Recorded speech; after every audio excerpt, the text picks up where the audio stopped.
नमस्कार, मी संजना. लोकापेक्षा न्यूज मध्ये आपले स्वागत. पाहुयात आजचे बातमीपत्र. औषध निर्मिती कंपन्यांकडून डॉक्टरांना भेटवस्तू दिल्या जात असल्याने औषधांच्या किमती वाढतात. डॉक्टरांना औषध निर्मिती करणाऱ्या कंपन्यांकडून भेटवस्तू देण्यात येतात. या वस्तूंवर आयकर सवलत देण्यात यावी अशी मागणी करणारी याचिका सर्वोच्च न्यायालयाने फेटाळून लावली. यावेळी न्यायालयाने म्हटले की भेटवस्तू सोन्याची नाणे, लॅपटॉप, शीत कपाट, LCD टीव्ही आणि प्रवास खर्च इत्यादी विनामूल्य नाहीत, ते औषधांच्या किमतीत जोडले जातात. भेटवस्तू देणे हे सार्वजनिक धोरणाच्या पूर्णपणे विरुद्ध आहे. कायद्याने ते स्पष्टपणे प्रतिबंधित आहे. अशा भेटवस्तूंचा परिणाम औषधांच्या किमतीत वाढ होण्यावर होतो, ज्यामुळे रुग्णांवर अनावश्यक खर्चाचा भर पडतो. वैद्यकीय व्यावसायिकाला भेटवस्तू देणे कायद्याने प्रतिबंधित आहे. आयकर कायद्याच्या कलम 37(1) अंतर्गत औषध निर्मिती करणारी आस्थापने यावरील आयकर सवलतीचा लाभ घेऊ शकत नाहीत. मेडिकल कौन्सिल ऑफ इंडिया व्यावसायिक आचार, शिष्टाचार आणि नीतिशास्त्र विनिमय 2002 ने तितक्याच प्रभावी औषधांपैकी महाग ब्रँडेड औषध लिहून देण्यासाठी महागड्या भेटवस्तू घेण्याच्या प्रथेवर बंदी घातली आहे. डॉक्टरांचे रुग्णाशी असे नाते असते की त्यांचा एक शब्द रुग्णांसाठी अंतिम असतो. डॉक्टरांनी दिलेले औषध महागडे आणि रुग्णाच्या आवाक्याबाहेर असले तरी ते विकत घेण्याचा प्रयत्न रुग्णांकडून केला जातो. अशा स्थितीत डॉक्टरांनी लिहिलेला सल्ला हा औषध निर्मिती करणाऱ्या आस्थापनांच्या भेटवस्तूशी संबंधित असल्याचे आढळून आल्यावर ही मोठी चिंतेची बाब बनते, असं सर्वोच्च न्यायालयाने यावेळी म्हटलं.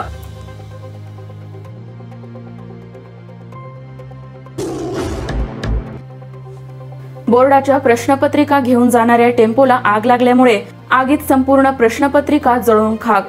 प्रश्नपत्रिका घेऊन जाणाऱ्या आयशर टेम्पोला अचानक आग लागली. या टेम्पोला आग लागल्यामुळे आगीत संपूर्ण प्रश्नपत्रिका जळून खाक झाल्या आहेत. संगमनेर तालुक्यातील पुणे-नाशिक महामार्गावर 10वी-12वीच्या पुणे बोर्डाच्या प्रश्नपत्रिका घेऊन जाणाऱ्या टेम्पोला मागच्या बाजूने चंदनापुरी घाटामध्ये आग लागली. या आगीमध्ये संपूर्ण प्रश्नपत्रिका जळून खाक झाल्याची धक्कादायक घटना घडली आहे. घटनास्थळी पोलीस आणि अग्निशमक दल दाखल झाले. टेम्पो विझवण्यात आला, मात्र तोपर्यंत संपूर्ण टेम्पो जळून खाक झाला होता. या घटनेमध्ये जीवितहानी झाली नाही, मात्र टेम्पो संपूर्णपणे जळून खाक झाला असून त्यामधील सर्व 10वी-12वीच्या प्रश्नपत्रिका जळून खाक झाल्याची माहिती समोर आली आहे. त्यामुळे पुणे बोर्डाचे अधिकारी घटनास्थळी आल्यावर पंचनामा करू अशी माहिती संगमनेर पोलिसांकडून देण्यात आली.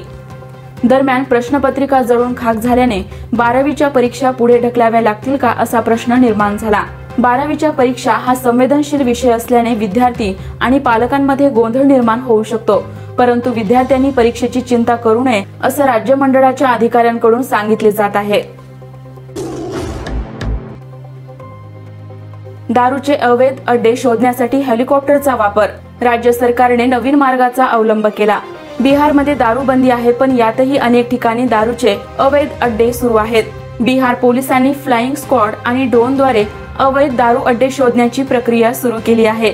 सरकारने ब्रिटन, अमेरिकेच्या धर्तीवर हे अड्डे शोधण्यासाठी हेलिकॉप्टरचा वापर सुरू केला आहे. या मोहिमेअंतर्गत मंगळवारी पहिल्याच दिवशी अवैध दारू व्यावसायिकांवर कारवाई करण्यात आली. दारूबंदी आणि उत्पादन शुल्क विभागाच्या अधिकाऱ्यांनी हेलिकॉप्टरने पटना ते गंगेच्या काठावरील भागाचे हवाई सर्वेक्षण केले आणि 5 अवैध दारूचे अड्डे शोधले. अधिकाऱ्यांनी संबंधित पोलीस आणि उत्पादन शुल्क अधिकाऱ्यांना कळवले असून आता हे अधिकारी पुढील कारवाई करतील. त्यांचा व्हिडिओही विभागाने जारी केला आहे. हेलिकॉप्टरच्या साह्याने संपूर्ण बिहारमध्ये अवैध दारूची दुकाने शोधली जाणार आहेत.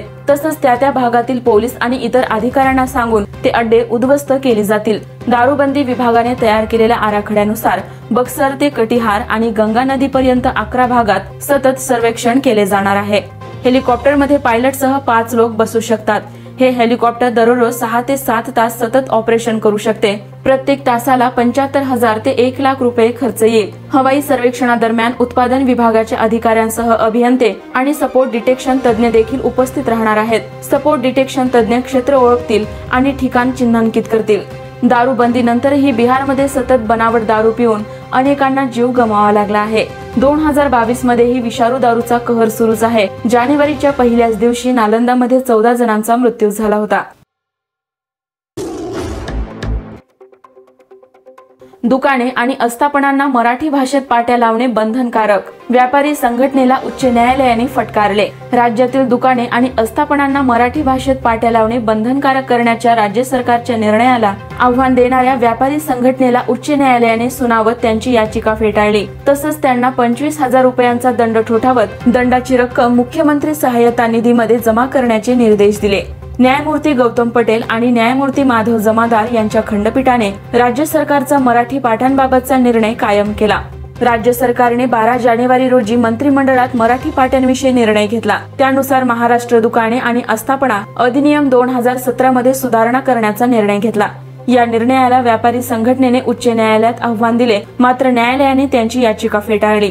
काही राज्यात स्थानिक लिपी व्यतिरिक्त अन्य कोणत्याही लिपीचा वापर करण्यास मनाई करण्यात आली आहे. याची कल्पना आम्हाला आहे, मात्र इथे असे नाही. कोणत्याही भाषेवर बंदी किंवा बहिष्कार घालण्यात आलेला नाही. हे बंधन विक्रेत्यांच्या फायद्यासाठी नाही, तर ते दुकानात काम करणाऱ्या आणि दुकानदाराच्या संपर्कात येणाऱ्या नागरिकांच्या फायद्यासाठी आहे. हे संघटना समजू शकली नाही, असं न्यायालयाने आदेशात म्हटलं. या नियमाद्वारे सार्वजनिक हेतू साध्य करण्याचा प्रयत्न केला जात आहे. यामागे एक व्यापक सार्वजनिक हेतू आणि तर्क लावण्यात आला आहे. मराठी ही राज्य सरकारची अधिकृत भाषा असू शकते, परंतु निर्विवादपणे मराठी ही राज्याची मातृभाषा आणि सामान्य भाषा आहे.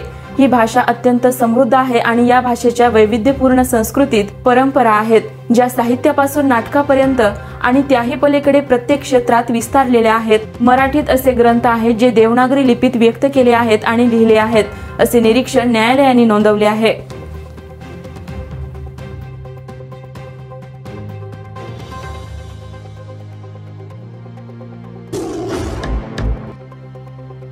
नांदेड जिल्ह्यातील 10 नगरपालिकांचा प्रभाग रचनेचा कार्यक्रम जाहीर.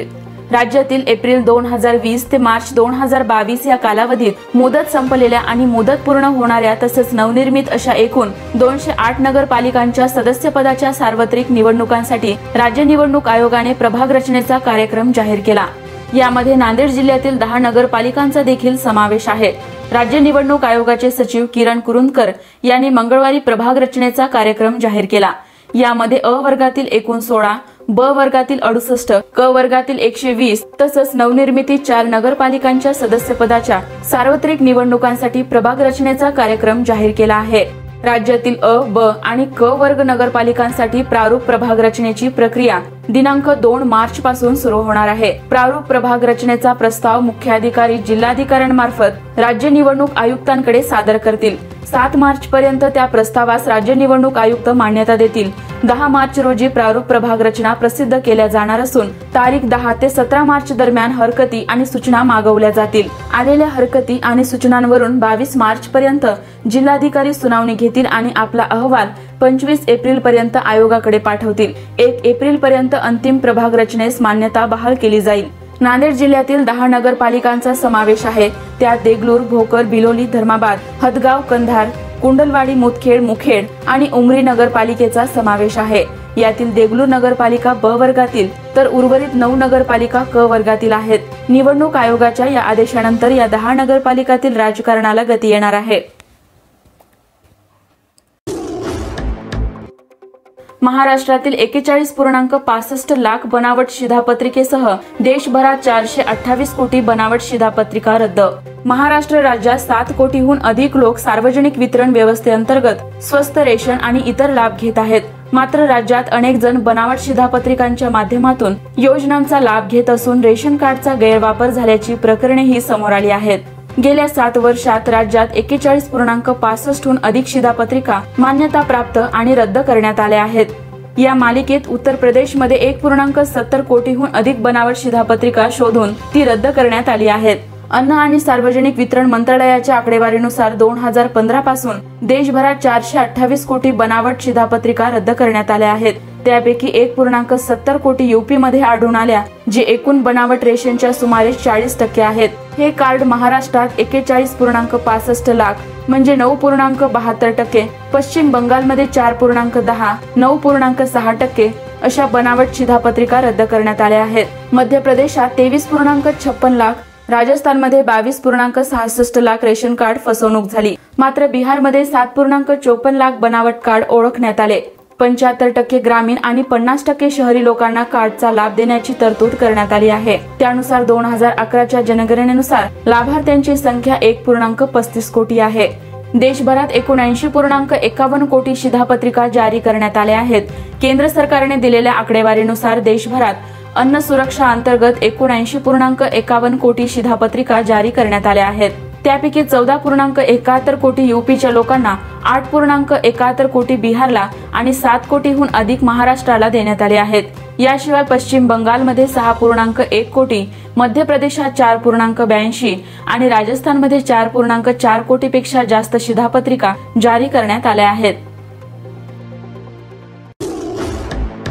पाहत रहा निर्भीड, निपक्ष, लोकापेक्षा न्यूज। धन्यवाद।